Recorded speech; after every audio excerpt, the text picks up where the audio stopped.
આજે અક્ષય તૃતીયા નિમિત્તે ભગવાન જગન્નાથની ચંદન યાત્રા યોજાશે અને જે આગામી 27મી જૂને યોજાનારી 148મી રથયાત્રાનું પ્રથમ પગલું છે। ચંદન યાત્રાની અંદર રથોનું પૂજન થશે અને રથોની સમારકામની પ્રક્રિયા પણ શરૂ થશે। ચંદનનો ઉપયોગ થતો હોવાને કારણે આ યાત્રા ચંદન યાત્રા કહેવાય છે। આ વર્ષે બે નવી બાબતો જોવા મળશે, જેમાં આતંકવાદ દૂર થાય અને આતંકવાદી હુમલામાં મૃત્યુ પામેલા લોકો માટે ભગવાન જગન્નાથને પ્રાર્થના કરાશે।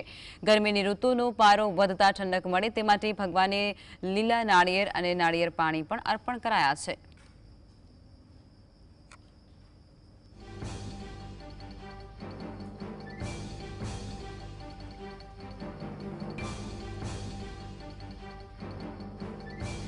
तो आज मुद्दे हमारा संवाददाता झलक लाइव में जोड़ाई चुक्या छे। झलक, जगन्नाथनी चंदन यात्रानी तैयारी अने तेनी अंदर जे भक्तो छे तेमां भारे उत्साह जोवा मळी रह्यो छे, शुं कहेशो? जी आज अक्षय तृतीया दिवस है, अखात्रीज दिवस है, जे वणजोयेलुं मुहूर्त कहेवामां आवे छे।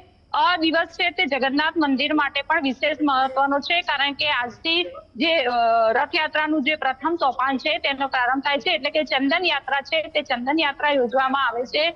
जे चंदन यात्रामां जे भगवान छे ते भगवानना त्रणेय रथोनुं जे पूजन छे ते पूजन करीने भगवानना रथनी समारकामनी जे कामगीरी छे ते शरू करवामां आवे छे।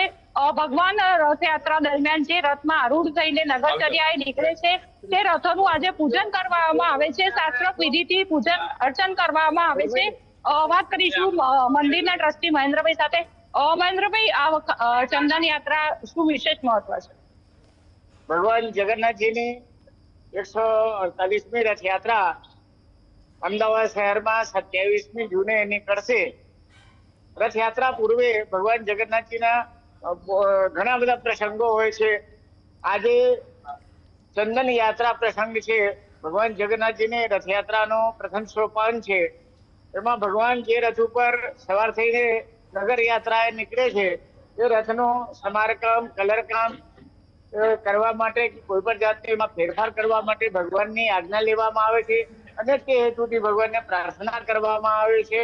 એટલે એ પ્રસંગ આજે જેની ચંદન યાત્રા પર કહેવાય છે તે આજે ઉજવાઈ રહ્યું છે। મહેન્દ્રભાઈ, આ વખતે બે વિશેષ બાબતો પણ છે। નારિયેળ પાણી આપવામાં આવ્યું છે, સાથે આતંકવાદને નાબૂદ કરવા માટેની પ્રાર્થના કરવામાં આવશે। જો ભગવાન જગન્નાથજીનો તો પ્રિય પદાર્થ છે શ્રીફળ। એટલે શ્રીફળનું પાણી, ઠંડુ પાણી અત્યારે જે રીતે સમગ્ર ભારતમાં તાપમાન હાઈ જઈ રહ્યું છે એ રીતે ધ્યાનમાં રાખીને ભગવાન જગન્નાથજીને નારિયેળનું પાણી અર્પણ કરવામાં આવશે। અને આ જે ખાસ વિશેષ જે હમણાં થોડોક સમય પહેલા આ પહેલગામમાં જે આતંકવાદીઓ દ્વારા હત્યા કરવામાં આવેલ છે તો મૃતક આત્માની શાંતિ માટે ભગવાન આગળ પ્રાર્થના કરવામાં આવશે અને ભગવાનને હાથ જોડીને પ્રાર્થના કરવામાં આવશે કે ભવિષ્યમાં ભગવાન આવી કોઈ ઘટના બને નહીં, તેના માટે આપ અમારી પ્રાર્થના સ્વીકાર કરજો।